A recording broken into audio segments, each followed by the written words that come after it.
This is the truth about desire. It creates millionaires. There's a fire that burns in the soul of every person who has ever achieved anything remarkable. It's not talent, it's not luck, it's not connections or circumstances. It's something far more primal, far more powerful than any external force could ever be. It's desire. Pure, burning, uncompromising desire. Most people mistake desire for wanting.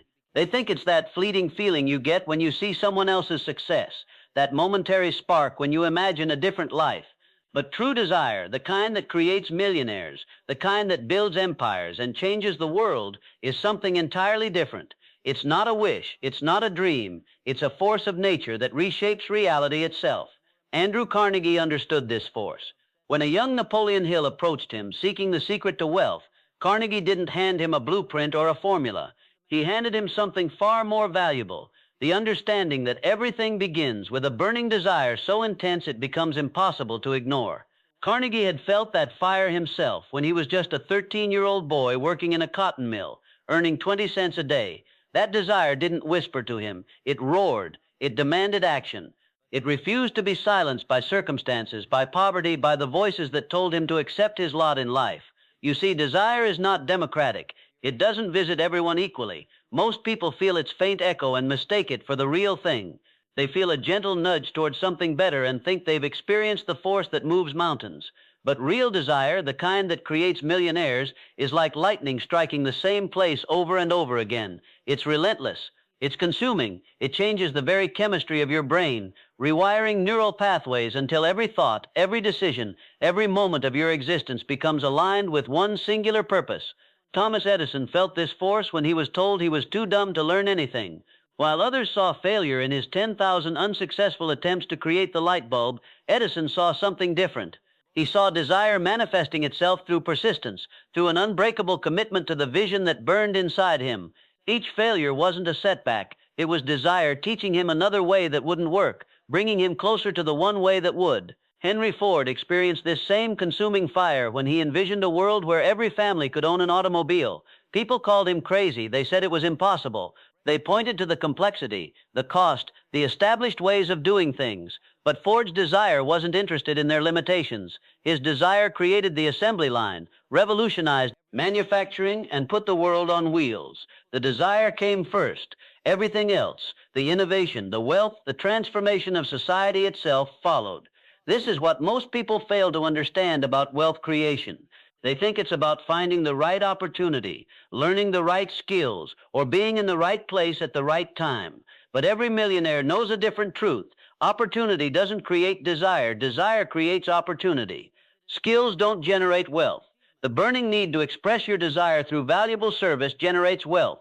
Being in the right place at the right time is meaningless unless you have the desire powerful enough to recognize the moment and seize it. Walt Disney understood this when he was fired from a newspaper for lacking imagination and having no good ideas. His desire to create magical experiences for families didn't accept that verdict. It refused to be diminished by criticism or setbacks. When he lost the rights to his first successful character, Oswald the Lucky Rabbit, lesser men would have quit. But Disney's desire wasn't attached to one character or one idea. It was attached to something much deeper, the vision of bringing joy and wonder to the world. That desire gave birth to Mickey Mouse, to Disneyland, to an entertainment empire that continues to touch millions of lives decades after Disney's death. The millionaires throughout history all share this common thread. Their desire was bigger than their circumstances. It was more powerful than their fears. It was stronger than the voices that told them to be realistic, to settle, to accept less. Their desire didn't just want wealth, it demanded the transformation necessary to become the kind of person capable of creating and maintaining wealth. Because here's the truth that changes everything. Desire is not passive. It's not something you feel and then hope the universe delivers. Desire is the most active force in human experience. It's the engine that drives innovation, the fuel that powers persistence, the magnetic force that attracts resources, people, and opportunities into alignment with your vision. When your desire is authentic and powerful enough, it begins to reshape not just your actions, but your entire identity. You stop being someone who wants to be wealthy and start becoming someone who thinks like wealth, acts like wealth, serves like wealth. This transformation isn't superficial, it's cellular. It rewrites your belief systems, your daily habits, your relationship with risk and reward. John D. Rockefeller felt this transformation when his desire to create order in the chaotic oil industry consumed him. He didn't just want to make money in oil, he desired to revolutionize an entire industry. That desire drove him to see patterns others missed, to make connections others couldn't imagine, to persist through obstacles that crushed his competitors. His desire created Standard Oil and made him the richest man in American history. The same force that moved through Rockefeller, through Carnegie, through Edison and Ford and Disney is available to you right now. It's not reserved for a chosen few. It's not limited by your background, your education, your current circumstances. But it does require something most people aren't willing to give: complete surrender to the vision that calls to you. Most people try to negotiate with their desire. They want to pursue it safely, cautiously, with guarantees and backup plans. They want to test the waters instead of diving in. But desire doesn't respond to half measures. It doesn't reveal its secrets to the uncommitted. It reserves its greatest rewards for those who burn their bridges, who make their desire the non-negotiable center of their existence. This is why most people never experience true wealth. They feel the stirring of desire and immediately begin to calculate the risks, to list the reasons it won't work, to seek permission from others who have never achieved what they're trying to achieve. They treat desire like a hobby instead of recognizing it as the most powerful force in their lives. They want the results of millionaires without cultivating the burning obsession that makes millionaires possible. But when you finally stop negotiating and start surrendering to your deepest desires, something miraculous happens. The universe begins to reorganize itself around your vision. Resources appear, mentors emerge, opportunities present themselves. Obstacles that seemed insurmountable begin to dissolve, not through magic but through the focused application of human will aligned with purpose. This isn't mystical thinking, it's practical psychology. When your desire becomes powerful enough to override your fears and excuses, your brain's reticular activating system begins filtering reality differently. You start noticing things that were always there but invisible to your unfocused mind. You begin making connections that seemed impossible before. You develop the courage to have conversations, make requests, and take actions that your smaller self would never have attempted. Sarah Blakely understood this when she turned her frustration with pantyhose into a billion-dollar shapewear empire. Her desire wasn't just to create a better product, it was to solve a problem that millions of women faced. That desire drove her to spend 2 years researching, to invest her life savings, to face countless rejections from manufacturers who didn't take her seriously. Her desire transformed a simple idea into Spanx, making her the youngest self-made female billionaire in the world. Oprah Winfrey felt this same force when her desire to connect with people and share stories overcame a childhood marked by poverty and trauma. Her desire wasn't limited by her circumstances or her past. It was bigger than the limitations others tried to place on her. That desire created the most successful talk show in history, a media empire, and a platform that has influenced millions of lives around the world. The pattern is always the same. Extraordinary desire precedes extraordinary results. Not ordinary wanting, not casual interest, not occasional motivation. Burning, consuming, non-negotiable desire that becomes the organizing principle of your entire existence. This is where most people get confused. They think desire should feel comfortable, manageable, reasonable. They think it should align with what others expect from them, what seems practical given their current situation. But transformational desire is none of these things. It's uncomfortable because it demands growth. It's unmanageable because it refuses to be contained by your current capacity. It's unreasonable because it operates according to vision, not limitation. When Elon Musk decided he wanted to revolutionize transportation, explore space, and accelerate the world's transition to sustainable energy, reasonable people called him delusional. His desires seemed impossible given the established industries he was challenging. But Musk's desire wasn't interested in reasonable assessments of probability.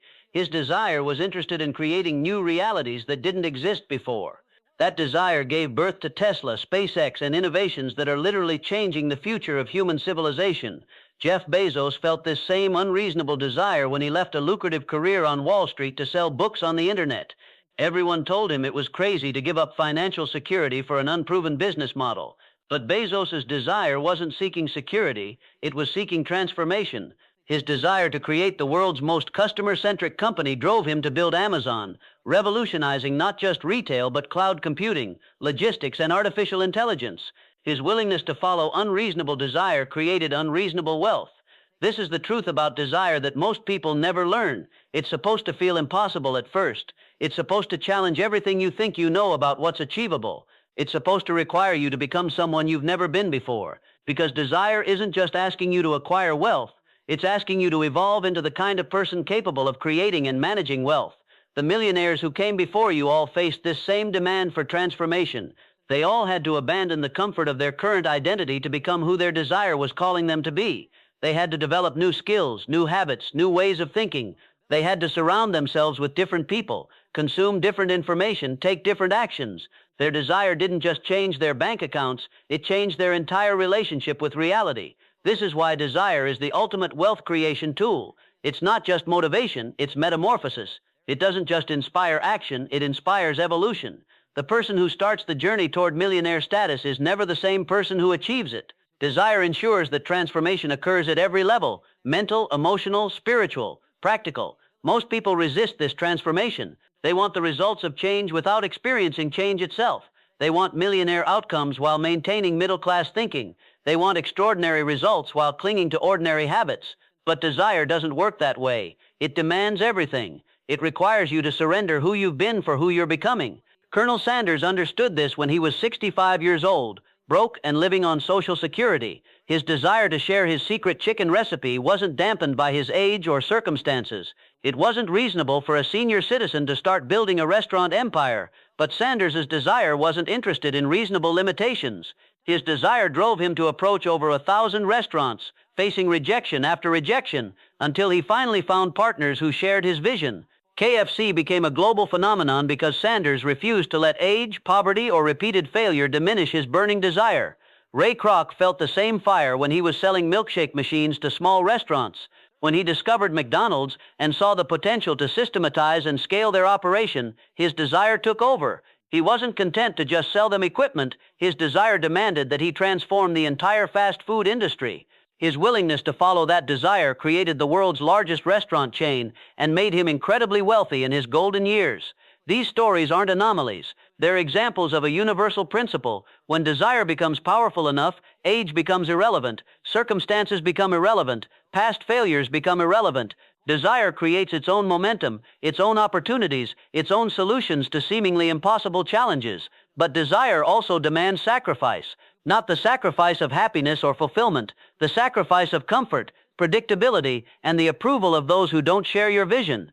Every millionaire has walked away from something safe to pursue something significant. They've risked security for the possibility of transformation. They've chosen the uncertain path of growth over the certain path of stagnation. This is why so few people achieve extraordinary wealth, not because they lack opportunity or ability, but because they're unwilling to make the sacrifices that desire demands. They want to keep one foot in their comfort zone while reaching for transformation with the other.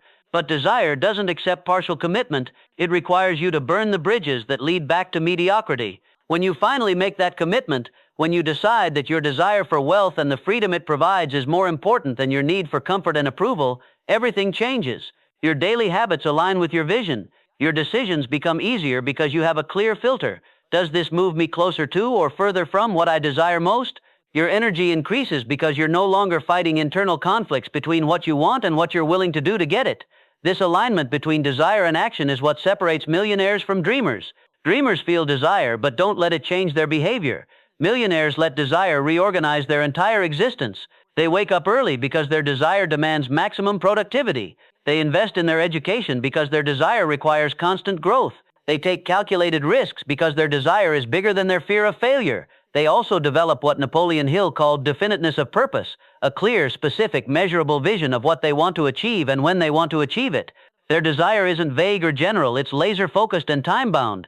They don't just want to be wealthy someday, they want to achieve specific financial milestones by specific dates through specific means.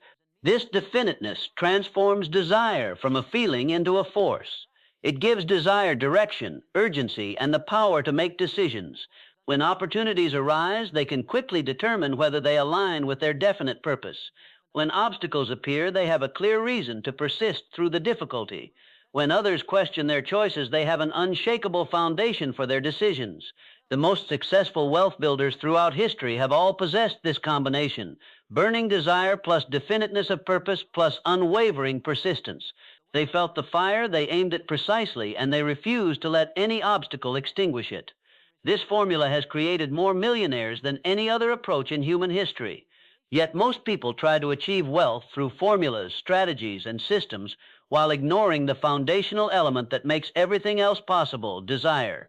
They focus on the mechanics of wealth building without cultivating the inner fire that powers those mechanics. They want the techniques without developing the obsession that makes those techniques effective. This is backwards thinking. Desire comes first. Everything else, the knowledge, the skills, the strategies, the connections, emerges naturally when desire is powerful enough to demand them. Carnegie didn't start with a steel-making strategy. He started with a burning desire to build something significant. The strategy developed as his desire demanded solutions to the obstacles he encountered. Ford didn't begin with manufacturing expertise. He began with an overwhelming desire to put America on wheels. The expertise came as his desire drove him to learn everything necessary to fulfill his vision. Disney didn't start with animation skills. He started with a desire to create magical experiences. The skills developed because his desire wouldn't accept anything less than excellence. This is how real wealth building works. You start with desire so powerful it becomes impossible to ignore. That desire drives you to acquire the knowledge you need. The knowledge reveals the opportunities that align with your vision. The opportunities demand that you develop new skills and capabilities. The skills create value for others who willingly exchange their money for the solutions you provide. The entire process is driven by desire. Remove desire from the equation and everything else becomes mechanical, uninspired, ultimately unsuccessful. Add authentic, powerful desire and even the simplest strategies become dynamite. Even basic business principles become wealth-generating machines when they're powered by someone whose desire has become their definite purpose. This is why millionaires can lose everything and rebuild their fortunes while others struggle to create wealth even once. The millionaire hasn't lost the most important element, the burning desire that created their wealth in the first place. They still possess the inner fire that attracts opportunities, generates creative solutions, and maintains persistence through adversity. They can rebuild because the real source of their wealth was never external. It was always the desire that lived within them. Understanding this truth changes everything about how you approach wealth building. Instead of looking for the next great opportunity, you focus on cultivating the desire powerful enough to create opportunities.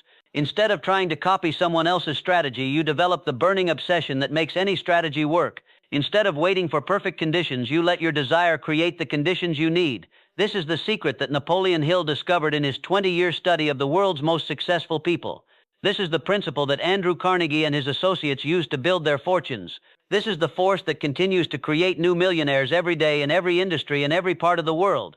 The question isn't whether this force exists. History proves its power beyond any doubt. The question is whether you're willing to surrender to it, whether you're ready to let desire transform you from someone who wants wealth into someone who creates wealth, whether you have the courage to burn your bridges and commit completely to the vision that calls to your soul. Your desire is calling to you right now. It's been whispering to you for years, maybe decades.